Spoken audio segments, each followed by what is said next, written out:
NEMA-IX, and this is the last session of NEMA-IX. There are 5 speakers.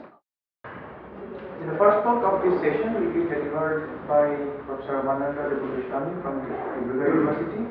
His topic is some cosmological and astrophysical issues in the light of alternative theories of gravity. I invite Professor Goswami to deliver the talk, and your time will be for half an hour. I will give you seconds. Okay. First of all, I'd like to thank the organizer for inviting me to deliver my talk, and also good ambience and hospitality provided during this time. You see, I'm going to present this talk basically, okay? But I miss most of the talk delivered by experts before the field. Therefore, I may touch upon some other points which I already have talked about. Therefore, if I repeat the things, please forgive me. And okay, see, what I'm going to talk, actually, this is some collection of work. Basically, I want to make highlight of the work which we have done during 3-4 years with my group. And therefore, basically, I'm going to highlight the things. I'm not going to depth of all these things, but I'm highlighting what actually going on Tezpur University under my within my group. Okay, that is my aim basically. Okay, in that respect, I'm going to talk that way. First, I will see that why we need what's the background of my work, and then I'll talk about the alternate theories of gravities. Okay, and then I'll discuss about application of this thesis, and then we'll see that I just mentioned that how we can test all these new gravities theory, and I will summarize my talk with some comments. Okay, see, first, all of you know that I'll start with very small, first basic things. You see, all of you know that nowadays gravity is one of the fundamental forces in nature. But still, we are not able to understand gravity properly in different perspectives or different scales. Okay, now we know that the first quantum definition of gravity was given by Isaac Newton.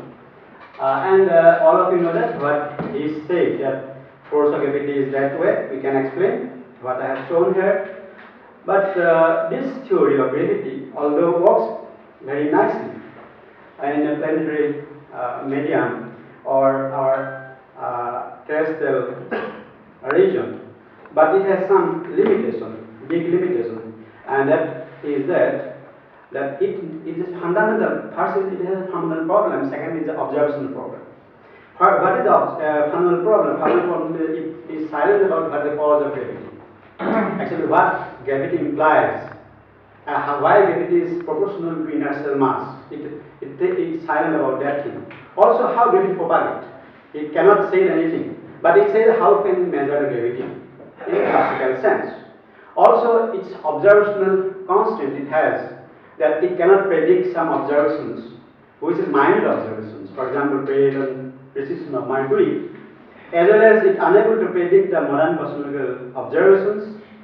And also important difficulty of this theory is that it says space and time are not connected. Space and time are both are absolute, which is the main cause of this gravity, basically problem of it. Because of that, what happened? Einstein came into picture, and he was great mind of Einstein wondering many years that how to resolve this sort of problem, which is found from Newtonian theory. By the way, he could formulate his theory, famous theory of Einstein, general relativity, in 1915. All of you know that gravity is nothing but manifestation of curvature of space-time, and more mass and more curvature. And that way he could explain many things. And that law of gravity, general theory of gravity, can be described by the equation. This equation is shown by this, that it has two parts, basically the geometric part and as well as the mass and energy part. And where geometric part is basically denoted by an symbol that is called Einstein tensor. this Einstein tensor connected with this scalar and this tensor. Okay. Now, since it's a great theory, therefore many people are very was interested to the year, and first in the same year, first solution of general relativity, Einstein theory of general relativity means Einstein equations. Field equation was solved by Carl Schwarzschild in the same year. We see one important problem with point is this. Einstein field equation is not a single equation, it's a 10 couple differential equation, non-linear differential equation. The solution of this equation is very difficult. Therefore, Carl Schwarzschild what he makes simplification some assumption is called Sprague symmetric space-time. By considering Sprague symmetric space-time in vacuum, he could solve Einstein equation. By solving Einstein equation, what he got is very interesting. That is a backward solution. We call nowadays, all of you know. And other important prediction of general relativity is nothing but gravitational waves, which Einstein himself predicted from his theory of vacuum equations. They can be converted, vacuum equation can be converted into wave equation, and from that wave equation you can see the wave pattern of the space-time, and that is called the gravitational waves.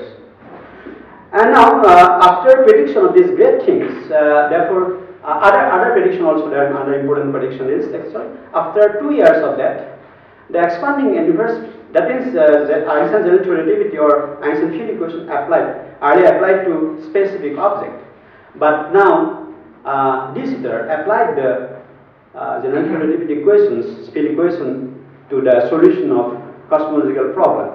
And actually, Einstein also tried to get his equation involved in cosmology, but he failed basically, because of which he introduced nothing but cosmological constant. All of you know. De Sitter succeeded to get a solution of Einstein equation that can be applicable to cosmology, and that we all of you know that this De Sitter solution. And De Sitter solution predicts the expansion of the universe, although this solution is vacuum solution, but it predicts the expansion of the universe, which lead to the Big Bang theory of cosmology, basically. Big Bang theory of universe. And in the meantime, what happened after this solution, one important solution, which is a physical solution, that solution actually given by Alexander Friedman, and later also contributed by Lemaitre and other people also contributed, which nowadays we call FLRW cosmology or FLR method. And therefore, this is the case. Now, okay, now since this great things actually happens after Einstein equation, Einstein theory, the point is how can get the experimental verification, because physics nothing can be considered correct if you cannot verify the theory. Therefore, you have to verify the theory. The people are trying to verify Einstein theory. The first experimental verification Einstein theory is given by Eddington in 1919, and he actually measured the currents of space-time using the solar eclipse in 1919, and he succeeded. And what he got is exactly prediction of general relativity. Therefore, that was the what is called twin to the Einstein himself, and he was very happy about that.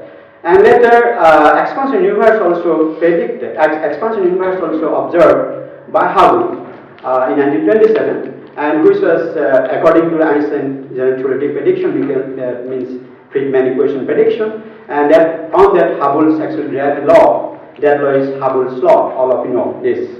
Okay, and now most tantalizing evidence of this greatness of general relativity was given obtained from last year, I think 2015, recently, which we call detection of sensory. Okay, sensory detection, that is called detection of gravitational wave by LIGO detectors in 2015, and we all know that there are two detectors LIGO has. One at Hanford, another at IUCAA, which is far away 100 kilometers from each other, and therefore both of them detected synchronously and same kind of pattern of the wave, and that it is found that actually basically there there's a merging of two black holes inspiring two black hole. One black hole mass is 36 solar mass, another black hole mass is 29 solar mass. They inspiring each other and then finally combine together, correlations happens, and then we got gravitational waves, and that way this detection happens. And because of this detection, the Nobel Prize has been awarded these three phases. One first is which is basically conceptualize the detector, and Beris is basically execute the detector, LIGO, and fifth one is the theoretical support has given to this. Therefore, they got Nobel Prize. But we all of you, we have to happy that our IUCAA people also, TIFA people also, our people also involved. Many phases of IUCAA, our India also involved in this detection, and therefore we should feel proud about this also. Another important, most exciting evidence of detection, experimental application of Einstein's general relativity is an Event Horizon Telescope image of black hole, M87. And all of you know that Image Horizon Telescope is not a single telescope, it's a collection of 8 telescopes, radio telescopes, which look at different parts of the globe. And why this collected? Because this black hole is far away from us, therefore we need a very long baseline radio detector, like a size of our globe. Therefore that basically provides this size, and we could detect first image. And these are the basically the experimental application and successness of the general relativity. Although all they are good, although I am talking so good, but all you know that it has many limitations. Important limitation is that it is not quantum theory. Gravity is not a quantum theory. It is has renormalization problem. It cannot be renormalized. But locally we can make this called local what is called loop quantum gravity now developing. But actual theory of different regions, we cannot have quantum theory gravity. Therefore, one of these theoretical limitations. But experimental side limitation is basically this: that its expansion of the universe could not be predicted, and also the missing mass of the universe can be predicted by general relativity. We cannot have this thing from general relativity. Okay, now we see its expansion of the universe actually came in 1997-98 by three species, so Perlmutter, Brian, and Adam. Adam was at the time actually postdoc. He was working with Brian, and then he was working high redshift project, and scheming Perlmutter basically worked in cosmology project. And therefore they could predict that. Actually, they expected to have deceleration of the universe, because according to Einstein, what is called this Big Bang theory, if expansion is there, therefore deceleration may also depend on the critical mass of the universe. They expected to have the deceleration pattern, but unexpectedly what they have seen that there are expansion, but not only expansion in uniform expansion, there is accelerated expansion, which is unexpected discovery. Therefore, this could not explain by general relativity. And under its most important evidence is nothing but existence of missing mass of the universe.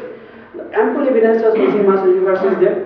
The most important evidence is nothing but flat rotation curve, the galaxy's flat rotation curve, or rotation curve, we can just scale rotation curve galaxy, and other nothing but what is called this gravitational lensing. All these things are supported, that widely supported, that this missing mass of the universe is there. How we can explain this missing mass of the universe was not known from general relativity. Therefore, now question 2: how can we resolve this problem? Because you see, general relativity is so nice and so good in predicting all these things, and also it has a lot of prediction, means good support of this. Therefore, we cannot leave out of the general relativity, but people think how can solve this problem. Therefore, two people are basically two-way thinking. One set of people thinks about geometry part of Einstein field equation, other people thinks about the mass energy part of Einstein equation. Those see the geometry modification of geometry Einstein mass energy part of field equation, that from that actually dark mass energy, idea of dark mass energy evolves.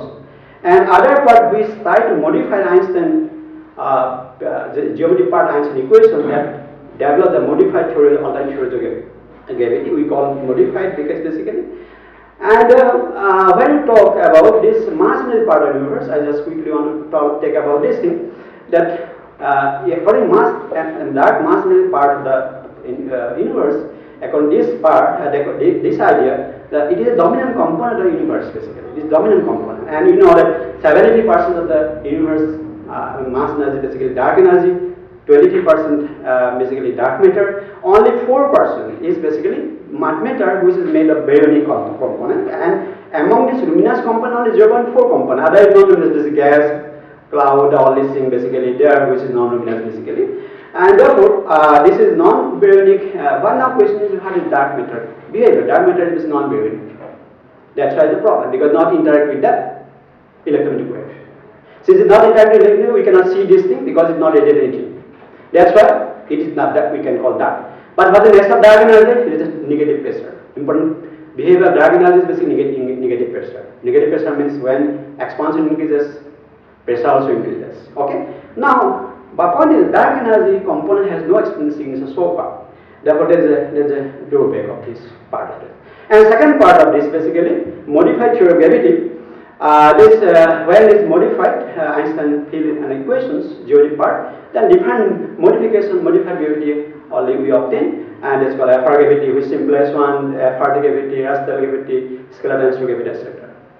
And this all modification, modified gravity could explain the cosmological implication, current cosmological and astroparticle phenomena, and because of that, growing interest has been growing among the researchers in this area, because the no signature of dark matter energy content is found in the experiment. Okay, now other also there apart from Einstein field equation, other theories also there, which I can call alternate theories of gravity, basically called telephallic gravity or telepheric equivalent of general relativity, and which includes basically F2 gravity, FTB gravity, etc. Many gravity.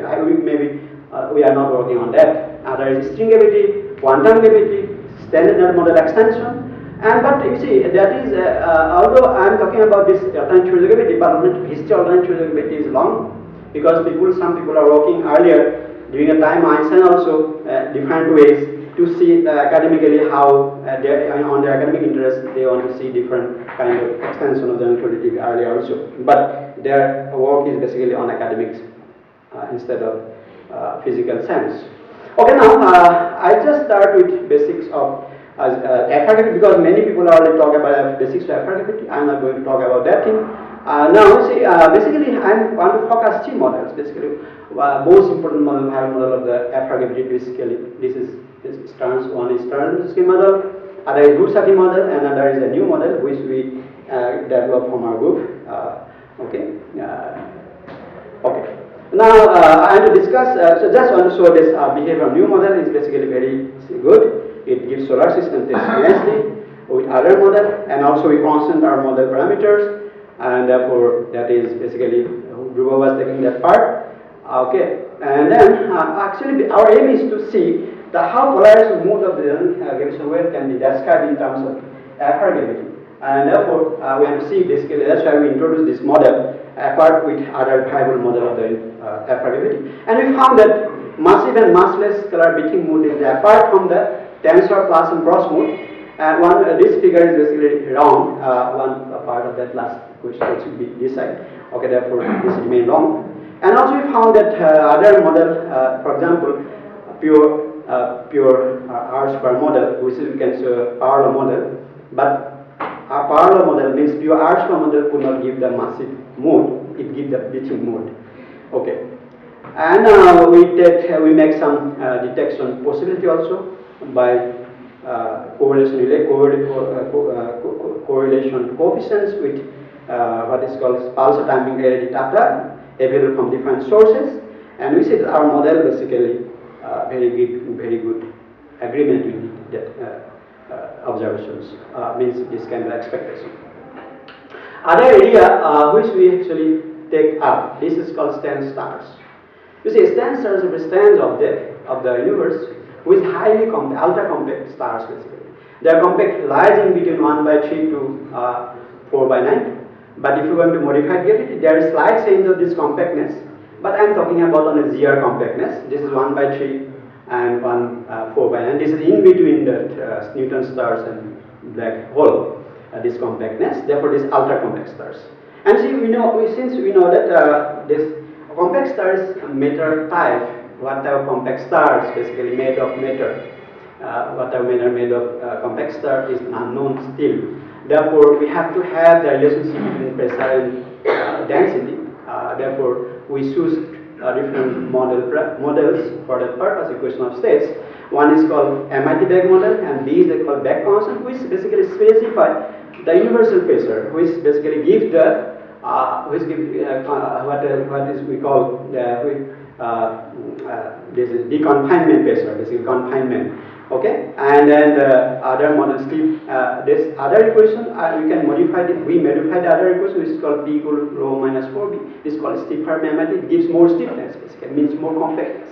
Other model is linear model we use. All this equation of state basically based on what is quark matter based equations. Therefore, we use this, and we also use the Pelotny approach. And for this study, we Stravinsky Husserl new model use, and we got nicely this mass radius curve, and that this mass radius curves with our model is this, and then we see that this agrees with data of the Stancer's candidate. We got this tensor candidate from various literatures. They projected these stars may be the Stansters, and therefore this prediction predicted for a particular set of parameter very nicely that it meets. Okay. And then we also, other important property of Stanstar is that it gives echo of the gravitational waves.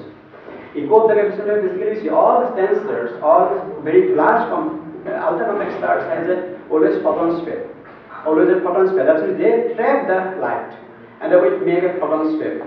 And within the photon sphere, therefore, what happened? When some gravitational wave came, then it's reflect back.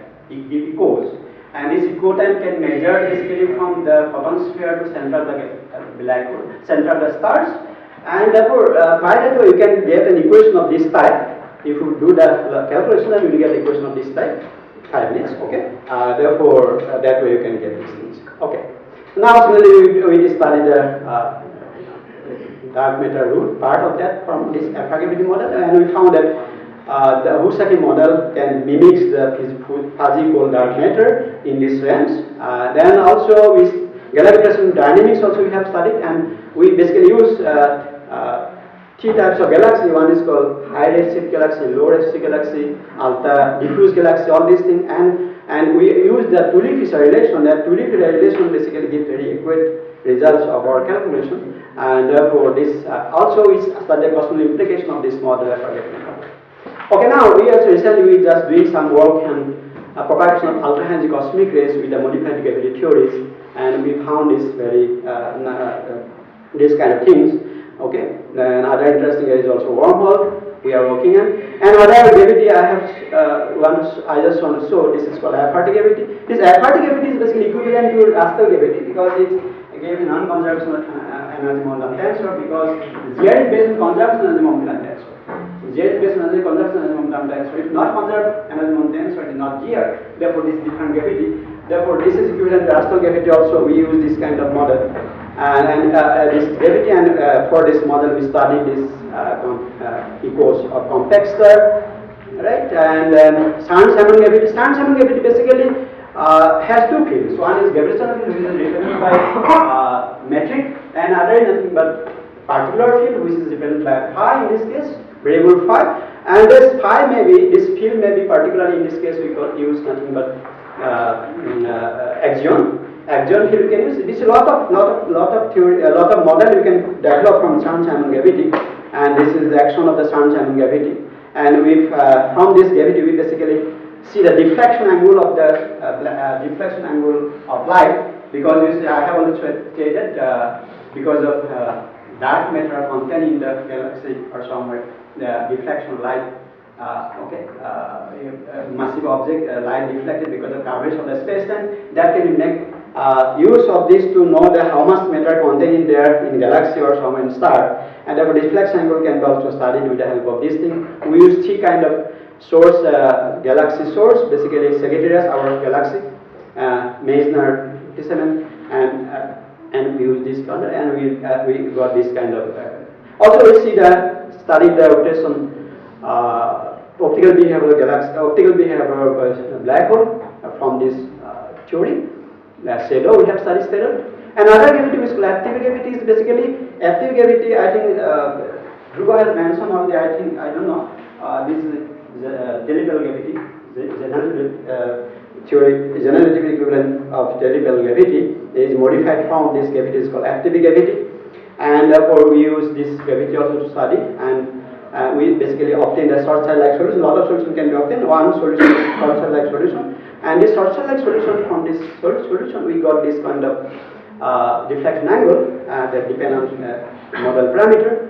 And we also discussed the quasi-normal mode, because quasi-normal mode has discussed by many speakers so far. Therefore, we got this kind of, and we see the we also see that time domain profile of this pattern of the evolution of this disturbance of this quasi-normal pattern, and therefore we study this thing. And similarly, black hole shadow also we studied.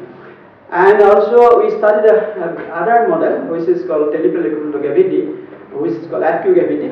And active gravity basically based on three things. You see, telepel equivalent gravity says that carbon size is 0, but it says the non-metallicity condition, that is coefficient derivative of G mu is not equal to 0. But according to GR, coefficient derivative of G mu is equal to 0, but in this case not 0. Therefore, that way we can have a torsion of the space-time. A torsion of space-time basically equivalent, finally equivalent to GR. Okay, therefore that we are using also by that way, and therefore we studied some universal pattern, evolution of the universe. And you see, in initial part of the evolution of the universe is agree very well with this, but later part of the universe is not agree well. Therefore, that also we studied. Okay, and now just I am going to finish complete within 2 slides. And you see, now question is how can take the ZR or take the alternate theories of gravity. I feel that most important test of the alternate theory of gravity can be three. One thing is extrapolation mode, if you can detect, because this is the no extrapolation mode can be predicted by ZR. Only alternate theory of gravity mode predicts extrapolation mode. Second, the quasi-normal mode is definitely have distinct property in case of alternate theory of gravity than ZR. The quasi-normal mode is also one of the important variable or important parameter, and also echo of the gravitational, which gives different echoes pattern than ZR. Therefore, these three might be most important parameter or most important observables to test the alternate theory of gravity. And we can say sadly that no current detector have ability or capability or require sensitivity to detect all these things. Okay, and then I just may want to make concluding remarks. This I have said that general theory of relativity is most beautiful, successful theory of gravity. However, it suffers various limitations. Most popular modification is the inclusion of dark matter energy into the theory. No experimentation of this sector so far. Most probable alternative modified theory of gravity is the modified theory sector, and it is now active field of research. Future generation of high energy, high sensitivity detector may be able to test the outcome of lattices. However, I can say that we are like in the story of blind man and elephant. Still, we are not understand many things. Okay, just like this. Thank you.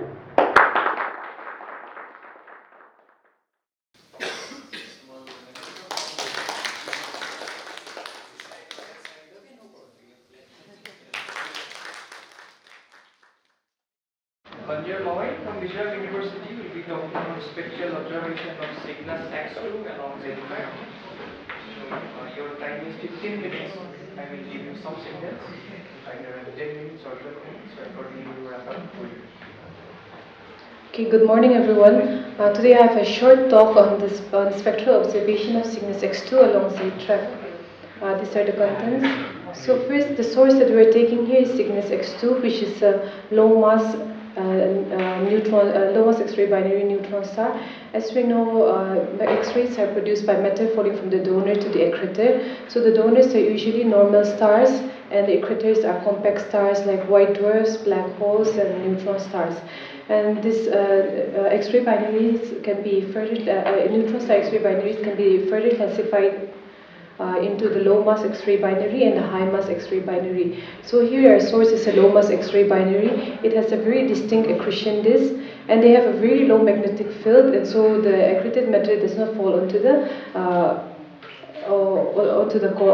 star's core. So here, this neutron star low mass X-ray binary is again further divided into the atoll type and the Z type. Here our source Cygnus X2 is a Z type neutron star low mass X-ray binary, and we find that the source went through all the Z tracks in the HID. So the Z type source have the horizontal branch, the normal branch and the flaring branch that goes from top to bottom in the left to right range. So we also have the transitional state, like between the horizontal branch and the normal branch there is a transitional state known as the hard apex, and between the normal branch and the flaring branch we have the transitional state known as the soft apex. Also, of all the Z sources that we have studied, Cygnus X2 shows the most pronounced motion of the Z pattern in the HID. And in the study carried out by Ritilek et al. In 1986, the branches were found to shift with respect to each other. This makes it the first indication that Cygnus X2 shows motion of the Z track in the HID. And the work that we're presenting today is an excerpt from the paper that we're writing. Actually, we have 5 observations. And from those 5 observations today, I'll be taking only 2 observations that are 3064 and 2982. This is mainly because for all the other observations that we get out of 4 out of 5 observations that we get, we see a similar pattern. However, in the observation of 2982, a different pattern is seen, and we'll be looking into that one. And as we know, AstroSat has 5 payloads, and amongst that we'll be looking only into LEX-PC and SXT. So here, various pipelines of both LEX-PC and SXT were used in order to create the thin event files, light curves, spectra, and also, and the spectra were fitted with expect. So here we have the hardness intensity diagram of the first observation. Here the HID was constructed using light curves binned in 1 second each. And also here we have taken the energy range to be 3 to 8 keV and 8 to 20 keV. As we know, HID is defined as a ratio of the hard lax to the soft lax. And as we can see from the figure over there, we have from the Z track pattern, we have the normal branch and the hard apex. So over here is where the horizontal branch would be if this source has one. So unfortunately in this case we have not seen the horizontal branch, but we can see the hard apex, that is a transitional state. Then we have divided the normal branch into 2 states that are NB1 and NB2.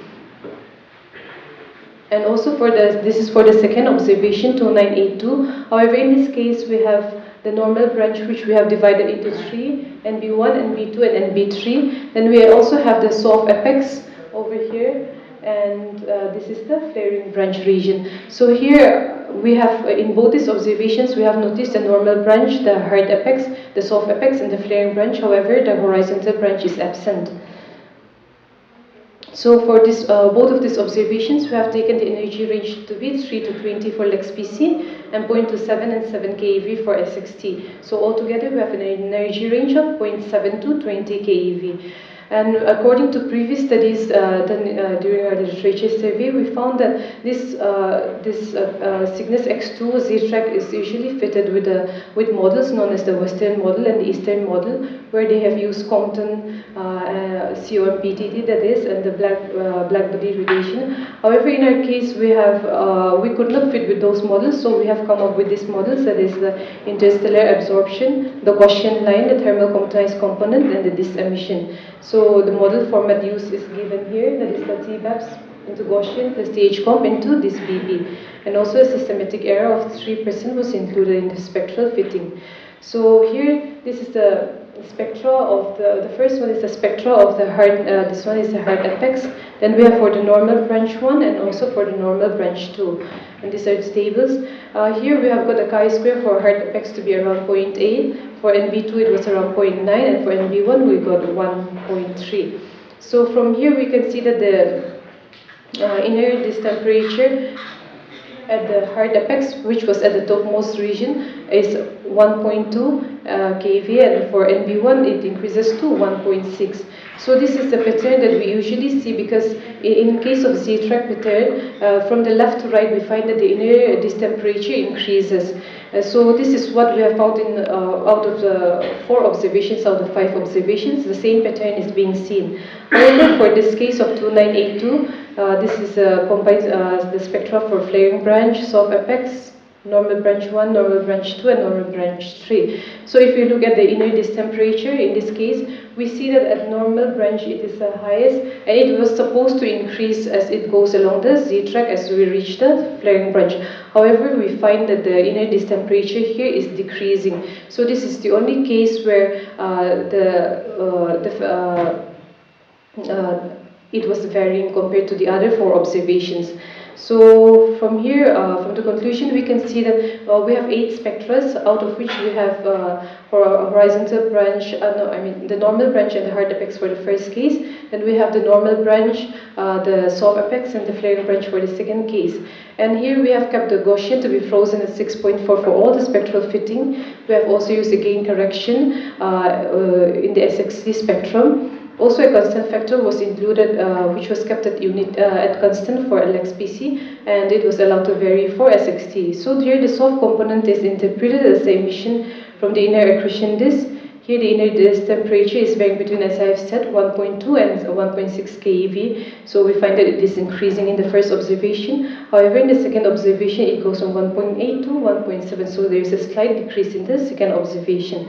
So we have also calculated the inner disk radius for each of the spectra that we have plotted.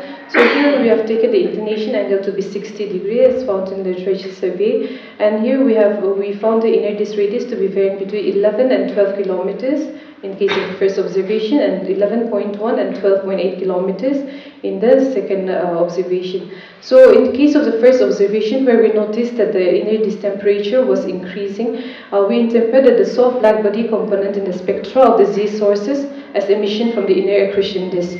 However, in the second observation, where we found the inner disk temperature to be decreasing, we explained this in a occultation of the quantizing region, probably caused by matter in an inner flared disk or by evolution from spherical to non-spherical geometry of the quantizing cloud.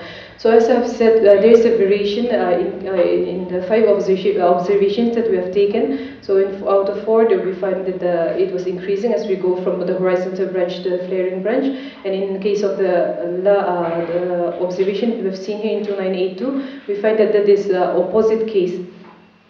So we interpret it as given here, and even though it is a Cygnus source, we have a different observation, and so we are still trying to figure out why, even for Cygnus X2, why we have seen such a difference in case of the observation, the second observation that we have shown here. So that is all. Thank you. Good morning, one and all. Myself, Tezpur University.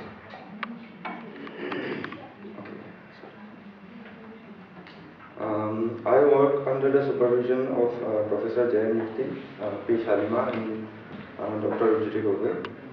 So, the title of my work is Astrocells UVIT Ultraviolet Sources, a detailed FUV point source catalog of UVIT images. So, basically, I work in preparing a UVIT catalog. So, why do we need a point source catalog? So, as in the previous talks,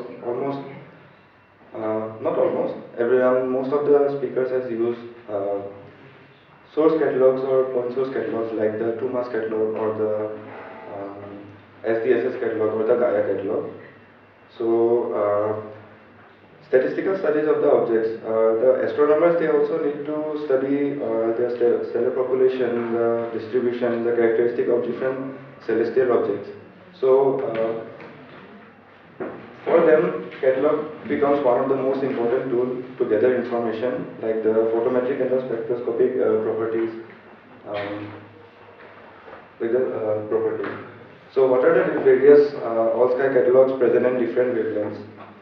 So in the infrared, we have the 2-mass catalog, the IRAS-PSC, that is the Infrared Astronomical Satellite Point Source Catalog, the ACARI IRC Mid-Infrared All-Sky Survey Catalog. And in the optical, we have the SDSS, the Gaia catalogs, the Gaia data releases, the Hipparcos or the Tycho catalogs. In X-ray, we have the Chandra, the Rosette catalogs, but in ultraviolet, we have very few source catalogs. That is one, we just have a reliable the Galaxy catalog and the UVEOT catalog. So my work basically deals with making catalogs from the UVIT, that is on board AstroSat. So what makes UVIT better than the Galaxy? So as you can see, UVIT has three channels: the FEV, NEV, and the visible channel.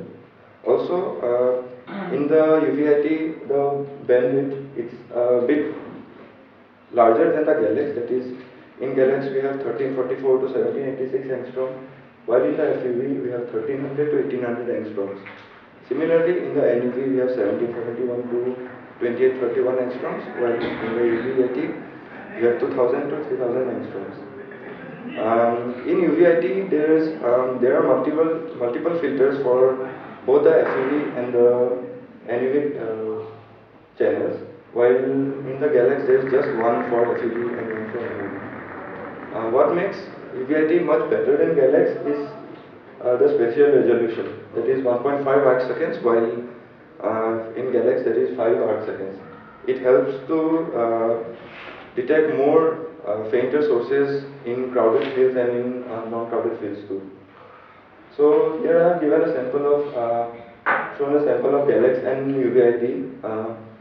So as you can see, the UVIT has a far better resolution than the Galaxy.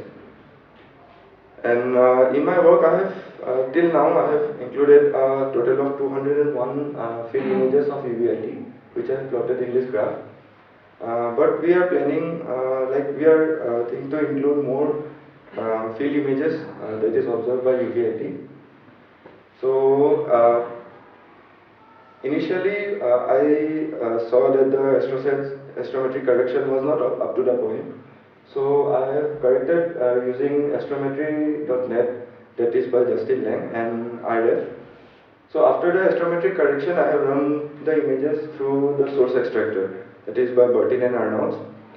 So before the deep blending, the most important thing in the photometry is the background estimation. So for the background estimation, the software uses a combination of K-sigma clipping and mode estimation. So what it does is,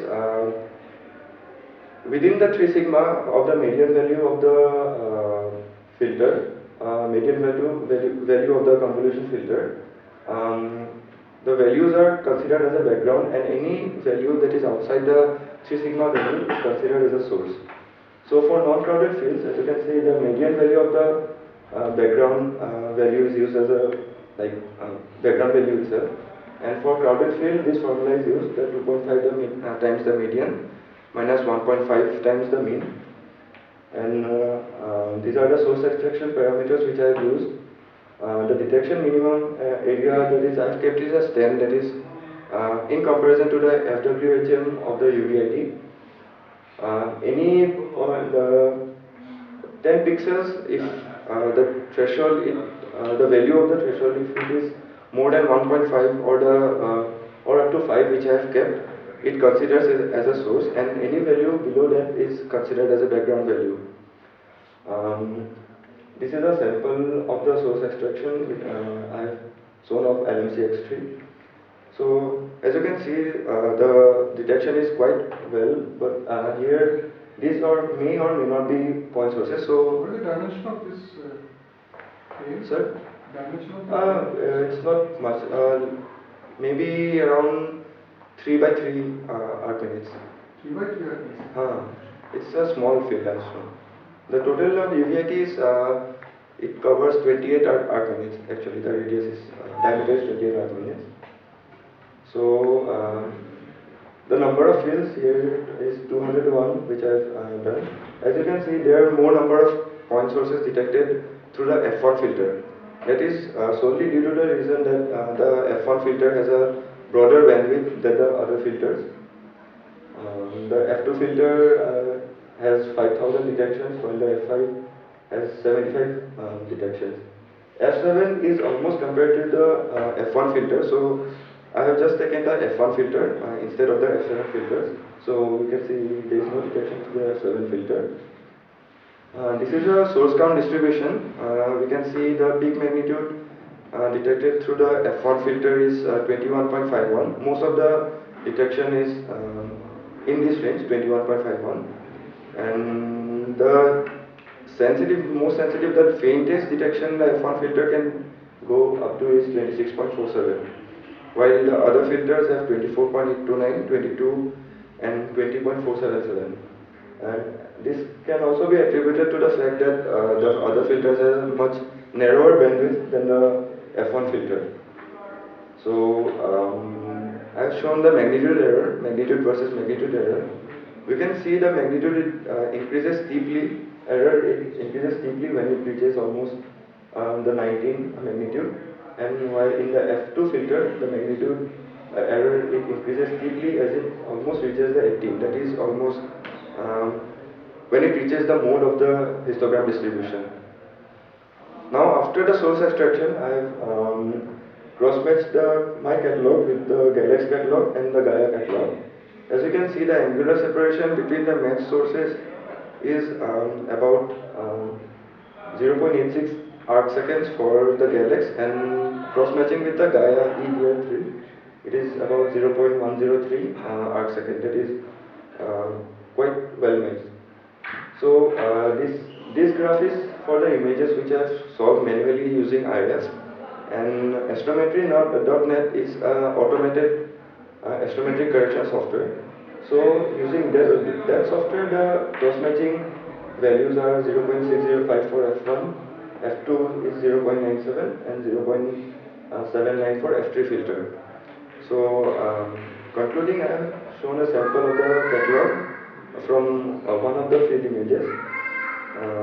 So you can see it is quite detailed, and there are even more, total of 32 columns, but due to the lack of space I have shown just a few columns here. So this is my reference, so thank you. Good morning everyone. Myself is Nadine Singh. I am actually working under the supervision of Ishanko Saike sir from the Department of Applied Science, Guwahati University. Today's talk I'm going to present the impact of cosmic rays and solar wind on climate change and rainfall distribution. These are the outline of the talk that I will proceed. In the introductions, since we know that the radiations that come or impact on the upper atmosphere of the Earth are from two sources. One is the sun, and the other one is the galactic cosmic rays that comes from outside of the solar system. Like the solar galactic interaction actually have been proposed by many people that interact with in the terrestrial environment. That leads to the rain yielding cloud formation and therefore rainfall distribution. But actually, how these global parameters like contributed or estimated is not being done till now. So we wanted to focus on this point. Hence, we have taken some data, like publicly available data, like solar wind plasma speed from NASA website, and then the cosmic rays from Sudan Geophysical Observatory, and the regional parameters, that is rainfall of 8 different stations based on the latitude, longitude, altitude, and also the coastal regions, the mid regions of India, and also the region that is nearer to the equator. We have used two methods to investigate or to study this phenomena. First method is the ensemble empirical mode decomposition. This actually we use this to actually verify whether the signal is actually a natural signal and excluding the artifact of the synthetic signal.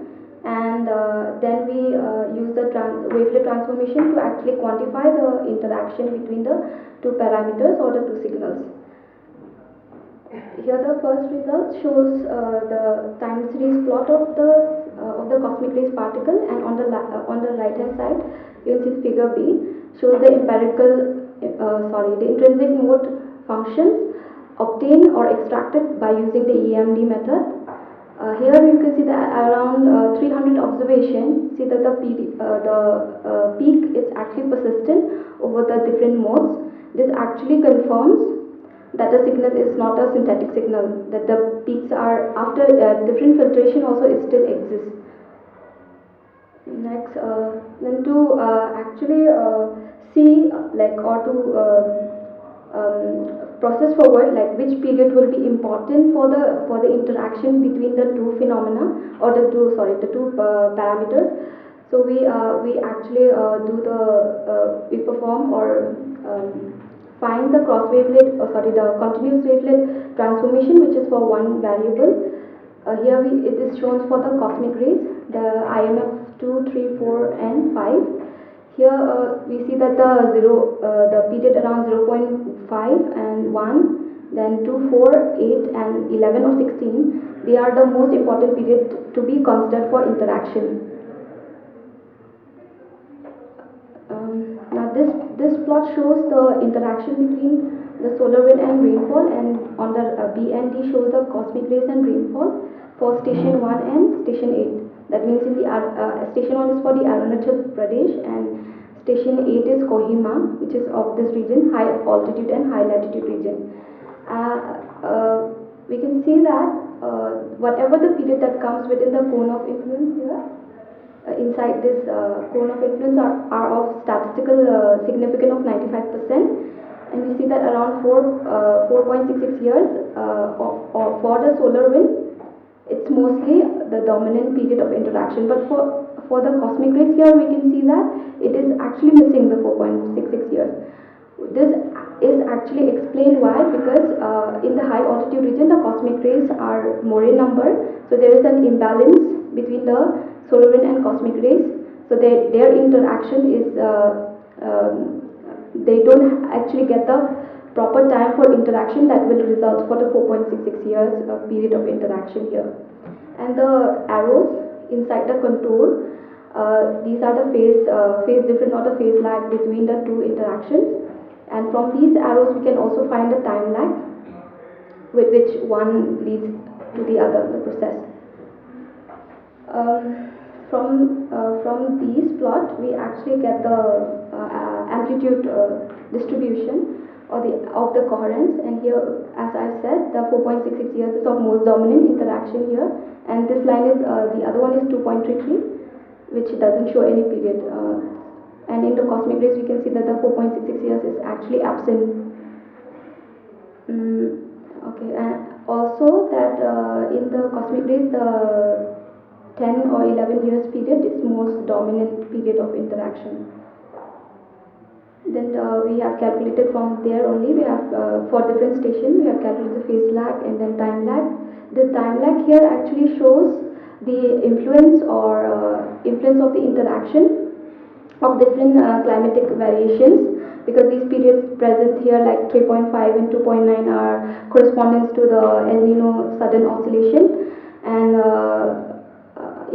3 is also the North Atlantic oscillation, which is the temperature and the pressure variation. Also the other periods like the lunisolar period are also present here, which is also the contribution for the influence in the interaction. This is for solar wind, and the next table is for the cosmic rays. From the cosmic rays we got the same somewhat similar period. So in the discussion we have seen that from almost all the subdivision that we have studied, that the 4.66 years period is actually seen in almost all the interaction, and also I have explained that when there is an imbalance between the cosmic rays and the solar wind particle for the interaction, or if they don't get the particular time that they need to lead rainfall, then or to participate, that leads to the rainfall distribution. So that's why the rainfall interaction is shown less in that whenever the particle is dominant. Also the time lags, we have confirmed that the time lag also confirms the other climatic variation like El Nino's oscillation, sudden oscillation, and NEO also are directly or indirectly linked for the rainfall distribution in the different regional areas. And from our analysis we have found that about around 30% of the total rainfall is actually caused or directly linked to the global phenomena with of the solar and cosmic rays interaction. So to summarize the whole work, global periodic variations or global interactions is actually an important phenomena to actually consider when we try to do when we want to do prediction or want to study the climate variation within the atmosphere, and also that the 4.66 years periods which is seen from the cross wavelet and average coherence plot, which is actually the quasi-biennial oscillation, that is the variation in the wind in the equatorial region, is actually an important period which contribute to the rain yielding cloud and hence the rainfall distribution. Also, that there is a direct link between cosmic rays and solar wind interaction, which cause to the when there is an imbalance, which cause the less rainfall whenever there is an imbalance in these interaction particles. Thank you. I think. Good morning. I am Rajeshwar and I am doing my work with Dr. Himmat Dash, Associate Professor, Department of Physics, Assam University, Silchar. And I am going to talk about the distance estimation of small molecular cloud using near-infrared photometry. Actually, we have taken the three molecular clouds. One is CB25 and CB39 and CB56 using the near photometric technique. In this technique, we will calculate the extinction of the field stars using the NRI data. This NRI data is basically from 2 months catalog and the distance estimation from the Gaia data. And from this extinction versus distance plot, we will show the sudden extinction, means sudden rise in extinction, which gives the distance estimation of this cloud. Here we have calculated the distance of CB25, and the distance is 295 plus minus 5 parsec, and for CB39 it is 678 plus minus 25 parsec, and for CB56 511 plus minus 8 parsecs. Also, we have tried to plot the extinction versus polarization efficiency for those clouds. Actually, we have seen that the CB25 and CB56 actually we are the first time we are calculating the distance estimation of these two clouds, and there is no previous data available for CB25 and CB56, and this is basically a new for CB25 and CB56. Actually, this is the introduction part, and in this introduction, actually why that cloud is so important for the evolution of stars and the formation of stars. And the photometric and polarimetric study, much important tool for the various characteristic property of the star formation. Here, the distance estimation of this dark cloud is very much difficult due to the presence of the faint stars, and these faint stars were determined by some indirect method, and we have taken the Gaia estimation, and this is the distance calculation method for using the parallax method with a good accuracy. And this is the molecular cloud. Just for basic idea, this molecular clouds means the ideal region for the star formation process, and in these molecular clouds, this is cold and dense region where 90% of H2 and 10% of He and many other molecules.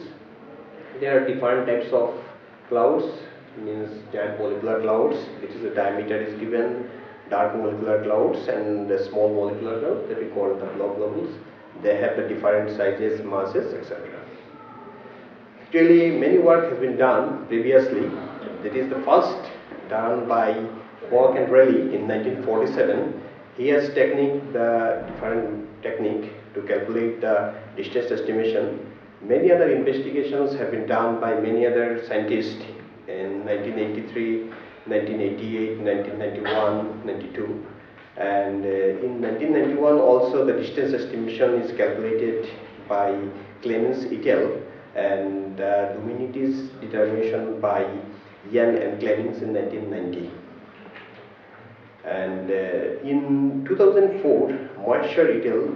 He has calculated the distance of interstellar cloud by BRHSK photometry, and 2006 also he has identical method and he calculated the distance of 9 cloud. Many other successful events have been done by many other scientists in various years, and the last done by Moisture et al. In 2010, and using the MRI photometric technique. And Dash et al. Also calculated the distance of 6 globals using the same near-infrared photometric technique, that is 2 mass data.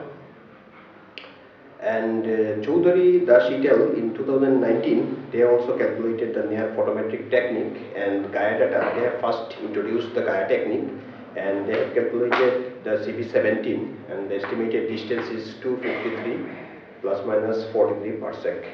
In our study, we will calculate the 3 globals. So one is 25, 39 and 56, and in this method, that is MRI technique, we will calculate the 2 mass data and the distance data, that is from Gaia data, and then we will plot the extinction versus distance curve, and we will show that where the sudden rise in extinction, this will be considered the distance of this cloud. And also we have tried to calculate the variation of extinction with polarization efficiency. Now, this is the technique what we have adopted. This is the NRI filter, and NRI filter means basically consists of 3 wavelengths, that is JHK magnitude, and we have calculated this distance modulus formula. The distance modulus is basically x minus mx. X is nothing but the JHK value, and mx means the absolute magnitude, that is mj, mh, mk, and ax means it is the extinction value for JHK filters. And from this we have calculated the extinction formula, that is equation number 2. And it is observed that the visual extinction is very much related to AJ, AH and AK. Here we have calculated the Gaia database and incorporated, which provides the parallax measurement having standard deviations.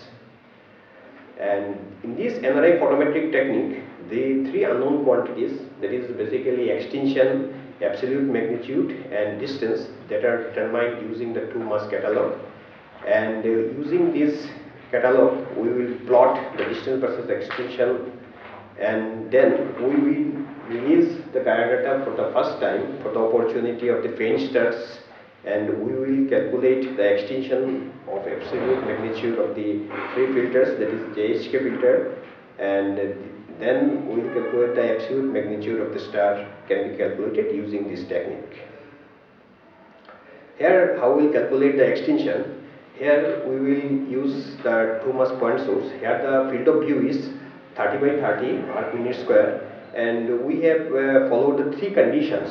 The 3 conditions is that first one is that the quality flag, that is the signal to noise ratio, we have considered greater than 10, and the photometric uncertainty less than or equal to 0.045 for EJ, EH and EK, and J minus K, that is less than 0.75. We have considered these 3 criteria. And the next step is we will calculate the parallax of stars using this Gaia database, and this is the parallax. We have considered the condition is that P should be greater than 0, and the distance estimation of stars calculated, the uncertainty of this distance should be less than 2500 parsec, means the uncertainty of this distance should be less than 2500 parsec. And with the help of this condition, we have calculated the distance, that is 1 by parallax into 0.001 parsec, and error of distance is error of parallax divided by parallax into distance. This is the formula we have adopted. And the distance estimation, here we will show that the distance where the first sudden increase in the extinction will rise, that is B, occurs where we have considered the distance indicator and this was done by Marshall in 2010. This is the marked by vertical dotted line. This is the distance indicator. Here we have taken CB25. Here we have taken near about 141 stars and 141 stars, and this is the left side is distance versus extinction plot, and in the right side we have drawn the right extinction versus RA versus declination curve, and this is the DS9 plot. Using this software we have calculated X means cos sign is the center of the cloud, and this is 75, star number 75. This is the distance indicator of this cloud where the sudden rise in extinction occurs, and we have seen that at around 295 plus minus 5 parsec. Here the first sudden rise in the extinction occurs, and we will estimate this is the distance indicator of this cloud. Here we have selected field stars we have considered, and here distance we have calculated, and the uncertainty of the distance we have drawn, and the extinction, and this polarization data is basically available, and polarization versus efficiency we have calculated, and from this polarization versus FE with extinction plot, we have seen that with the rise in extinction, polarization efficiency decreases. With the rise in extinction, polarization efficiency decreases, which means that in the core, the extinction is maximum, and it suddenly with the increase in extinction, polarization efficiency decreases. And now we have taken CB39, and this is a very nice plot, and here we have taken 161 stars we have, and this is 678 the distance of this cloud, and here the 101, that is the star number 101, we have seen that the extinction is more than 1.5, and this is the sudden rise in the extinction, and 101 will calculate the distance indicator of this cloud. This is a very nice plot we have drawn, and here we have drawn with polarization that is available, and polarization versus extinction we have drawn, and here we will draw the graph of. Here also we have seen that with the rise in extinction, polarization efficiency here also decreases. And now the last cloud is CB56. Here we have seen that here we have taken 181 stars we have taken here. And this is the large number of stars we have taken, and this is the you have seen that at around 511 parsec the extinction is maximum. Extinction is near about 4. This is the maximum extinction, and we have seen that the star number 105 is the distance indicator of this cloud. And this is a very much high extinction of CB56, and here also same polarization data, we have calculated the polarization versus extinction, and then we have drawn the graph of extinction versus polarization efficiency, and also show that with the rise in extinction, polarization efficiency decreases. Now this is the resultant conclusion. In the study, we have estimated the distance of CB25, 39, 56 with the NRI technique and Gaia data. Here we have calculated the distance of CB25, and 39 and 56. That point is that with the efficiency of polarization is also studied, and with the increase in extinction, polarization efficiency decreases along this line of sight. These are the results of conclusion. Here we have seen that only CB39 data is distance reference is available in Lorenz-Hardin in 1997, but there is no data available in CB25 and CB56, where the first time we have calculated the distance, and these are the averages. Thank you very much. Let us have a very short valedictory function. So we have come to the end of this wonderful notice meet of Astronomers, NEMA-IX. So in this program, we'll have a technical report given by our meeting secretary, Dr. Zodin Moya, which will be followed by the feedback session from the invited speakers and the participants, which will be followed by distribution of certificates of only the invited speakers. So to save time, the participants may collect the certificates from the reception desk after this program, because we have another program, which is a person program in the afternoon. And it will be followed by a vote of them. So let me invite Dr. Zodin Moya to give a technical report.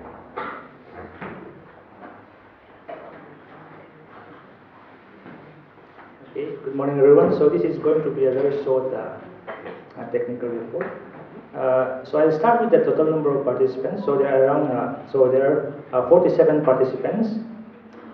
So 1 from IUCAA, 7 from Tezpur University, 6 from Gauhati University, 3 from IIT Gauhati, 2 each from Cotton College, RGU, Arunachal, and Dibrugarh University, and 1 each from Ramkrishna Nagar College, Mohan College, Kolesi College, Bawinapur Anchal College, Karimganj College, and Aizawl College, and 14 participants from Mizoram University. And so the meet is divided into 8 sessions, and we spend around 14 hours and 30 minutes. Okay, so that is the total hours that we spend for the meet. And there are 33 talks, out of which 5 are invited talks, and the rest are 28 talks are talks by students, and then we also have 4 presentations. Okay, so that is the technical report. How many states were? Yes. How many states? States Assam, Assam, Mizoram, and Arunachal. Assam, Mizoram. Yeah.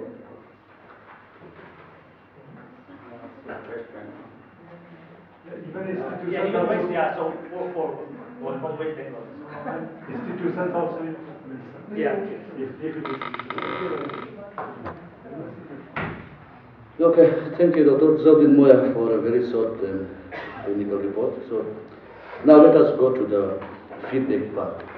So we expect the invited speakers and the participants to give not only your positive feedback, even your negative feedback, because you know now we are in the remotest part of the country. So with the limited resources available, the local organizing committee, especially the convener and the research scholars, they have tried their best to make your stay as comfortable as possible and to make this program a success. So let us have a feedback session. Let's start from the invited speakers and then maybe followed by the participants, the student participants.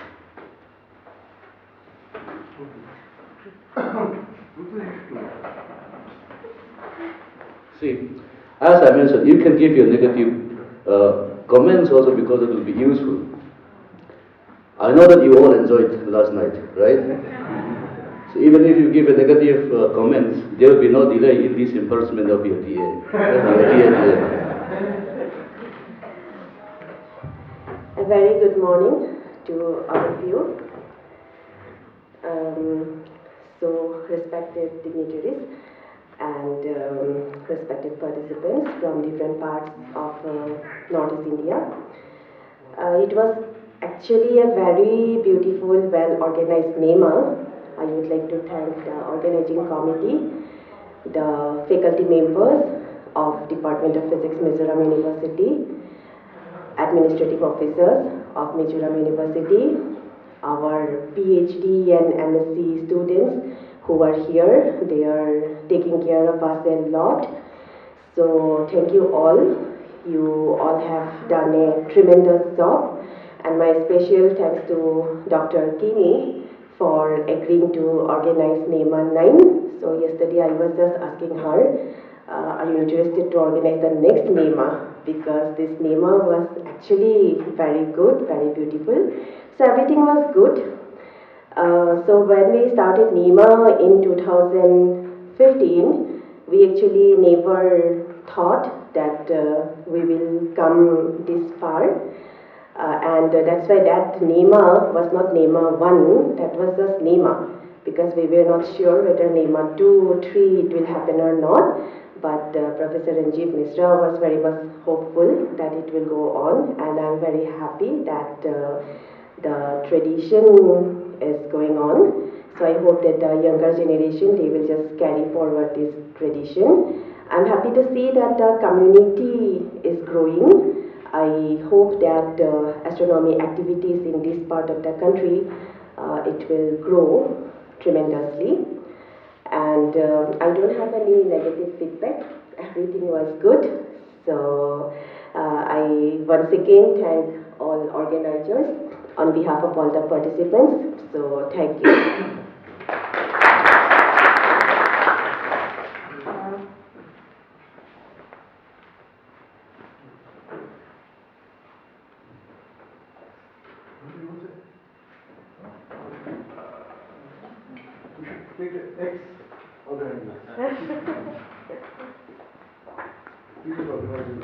Respected dignitaries present here, I have a connection with Dr. Kimi for last couple of years.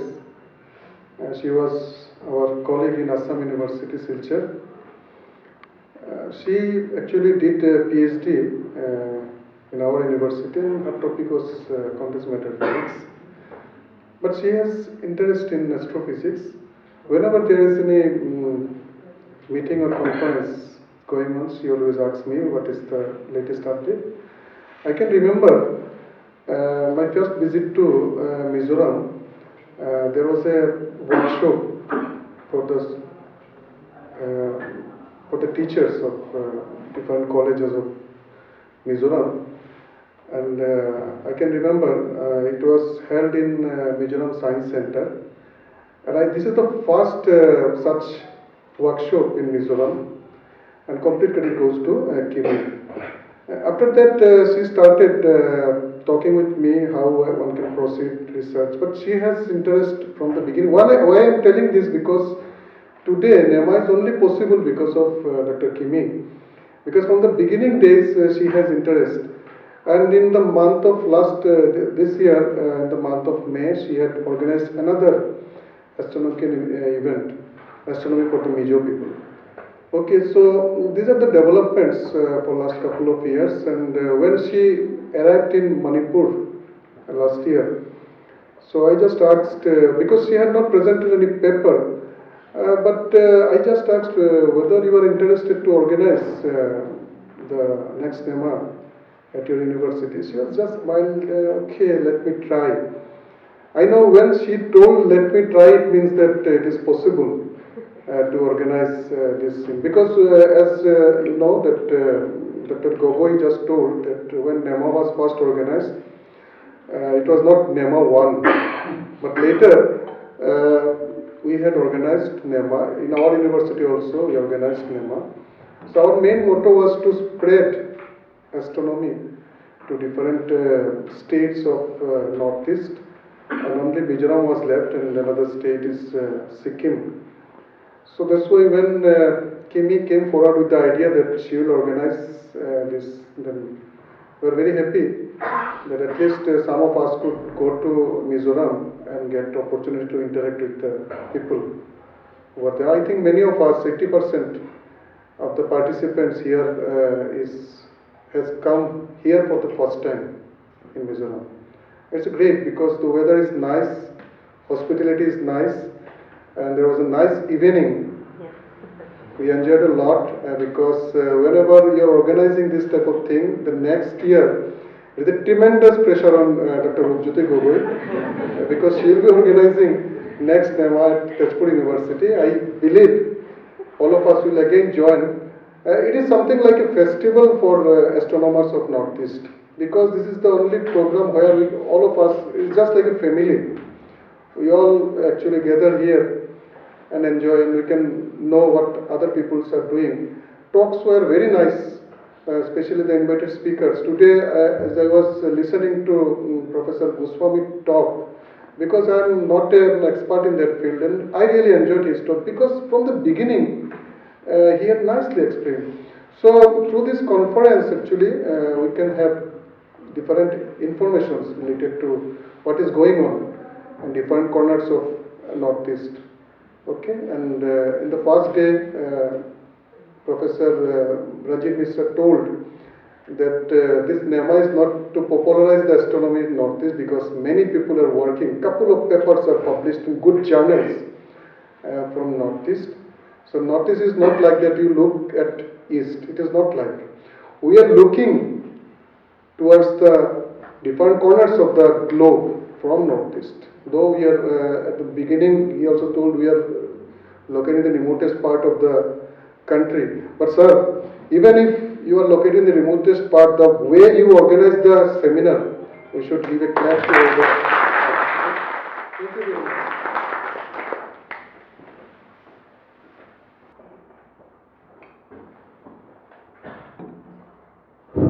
So esteemed colleagues, friends and participants, so I am really delighted to be a small part of this big event. Big in the sense that it is in the Northeast India, and the way it has been organized, it is really appreciated. I would like to appreciate it. And I have been a regular participant of this since T20, that is the beginning. I think it was in 2015, right? Yeah. So I am a regular participant of this, and every time I participate, I try to participate actively, and this time also. But yeah, this time participants increased significantly, and everything was very nice, and the place is also new for me. For the first time I visited, and from the topical sequence as well, it has wide coverage, and from theoretical perspective, theoretical physicists, they have also contributed a lot. So I am really happy to be a part of this, and I think I have been little bit enriched, enlightened as well, particularly from the cosmological points of view, because I am also interested in gravity, and there are lectures, a number of lectures on gravity. So I have been really benefited by that, and thanks a lot to the convener, Dr. Kimi, for organizing in such a riveting manner, well organized way. And from the other points of view, so what I would like to include here, so in addition to astronomy, astrophysics from the theoretical perspective may also be included more, because it happened, I will not name the episode, that most of the theoretical works from plasma, some of the works were rejected, okay, because astronomical perspective was less. So somehow both astronomy, astrophysics as well as cosmology, all if somehow related, I think deep consideration should be made whether this can be accepted for presentation here or not. Okay. So with that, I'd like to thank all of you, and particularly the convener of this program. Okay, thanks a lot.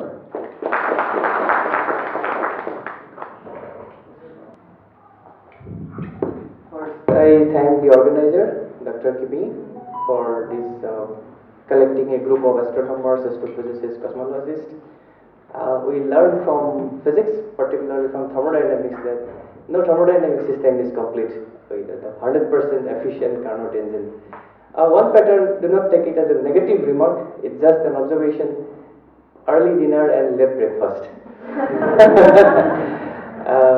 So perhaps the future meetings in Mizoram University, I hope that if we can shift little bit, maybe half an hour, 1 hour, a little bit too early, then if you preserve the early dinner, that's the only criteria, then that will be perfectly fine.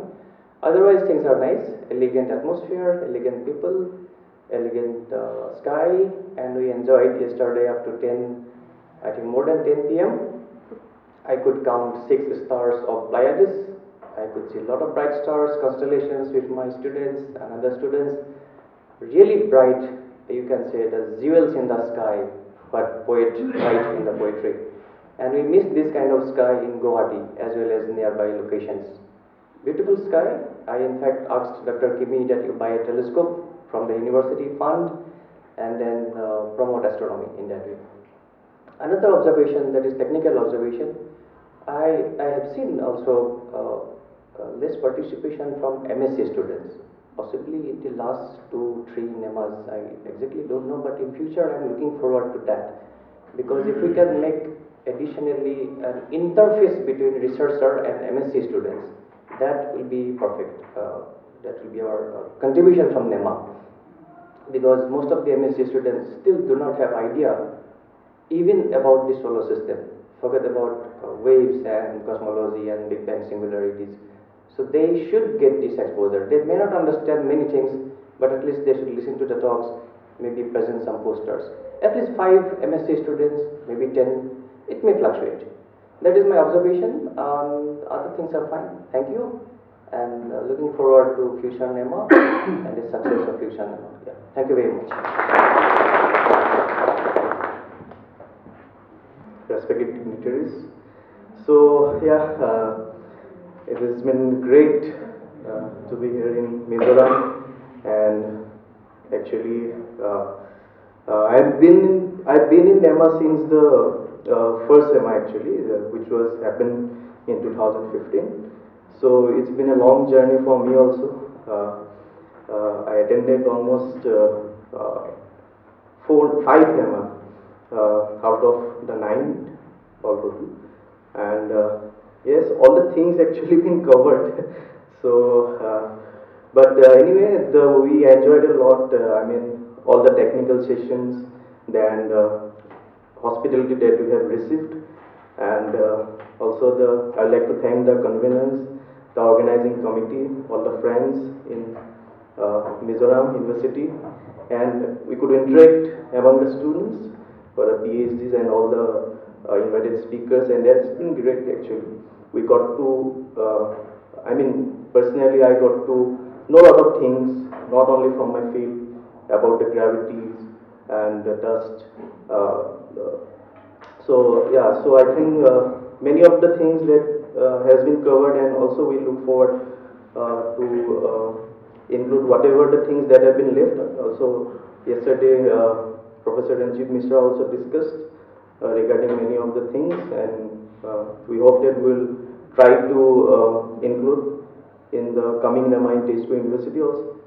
So yeah, thank you so much.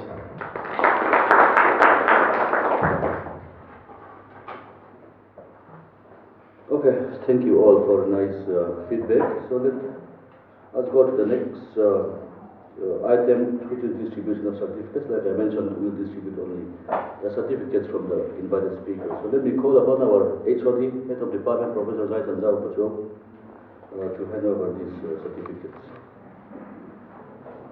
So may I call upon Professor Ranjit Mishra.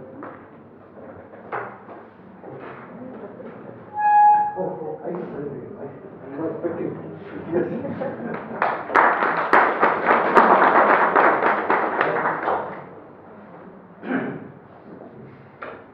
Dr. Himati Sekhardas.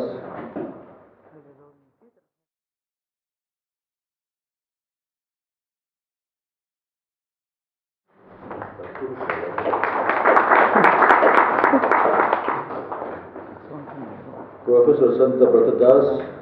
I know he has left, but his students may come and collect on his behalf.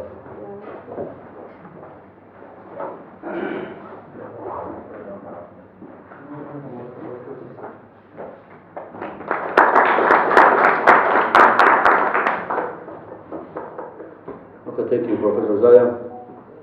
Now let me invite Professor R.C. Tiwari, our former head and former dean of our School of Physical Sciences. So Professor Pralay Kumar Karmakar.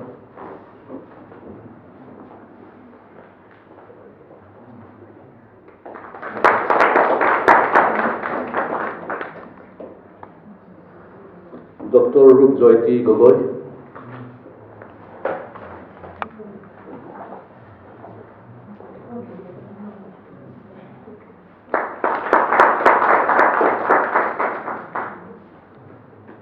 Dr. Sanjeev Kalita.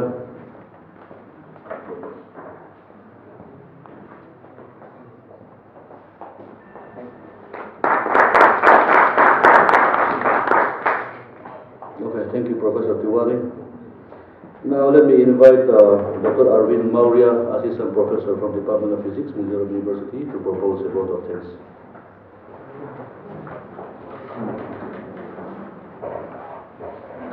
Thank you, Mariana. So, good morning, everyone. So, it's my pleasure and privilege to deliver this vote of thanks for this valedictory function for NEMA-IX, the 9th edition of Northeast Meet of Astronomers. Obviously, an event of this scale, and particularly on this location, is not possible without support of a whole lot of people. So, this is time to thank everyone who has made this meet very successful. So, first of all, I would like to thank the funding agencies, IUCAA and Mizoram University, for providing financial support to let this conference happen on ground. I especially thank Professor Ranjiv Misra for coming here and making the talk more interactive, and he is a very motivating person for all of us. I express my sincere gratitude to IUCAA administration as well as Vice Chancellor of Mizoram University, Professor Divakar Chandrateka, for providing all necessary administrative support. I also thank Dean of School of Physical Sciences, Professor Divakar Tiwari, and our Head of Department, Professor Jayathan Jawa Pachwau, for supporting this event. Now, I must thank the lady present here, Professor Lalta Kimi, the convener of this conference. I think not only me, but everybody else would be thankful to her for making this event happen and doing management of all those things, so including your travel and the way this conference, this meeting has been organized. So I must say that since I joined last year, so I witnessed two events, two conferences here in this university, organized by Physics Department, and Professor Kimi has credit to organizing the both. So now I thank all the invited speakers of the meeting for their valuable time. So your insightful talks have been the backbone of this meet. So though the event is technically regional, so meant for Northeast region, but considering the diversity of topics covered and diversity of the people coming from many parts of India like Kolkata, so it makes kind of small mini national conference. So I thank all those speakers. Now I thank all the participants of the conference, without whom the whole event would be meaningless. So as you know, a good classical music doesn't find its significance without a good listener. So you are the one who make this conference, this meeting, a meaningful event. So now I thank all the research scholars and master students of Physics Department in Mizoram University for working tirelessly during past few weeks in preparation of this meet. So at last, but not the least, I thank staff of this guest house, the technical staff of Physics Department, and staff of this associated canteen for providing food and lodging to all the participants and making the venue of this conference, this meeting, very comfortable and very convenient for all of you. So I wouldn't take much time between you and the nice lunch waiting for you. So finally I thank everyone whosoever has been part of this event. So thank you so much. So let's have a big clap for everyone.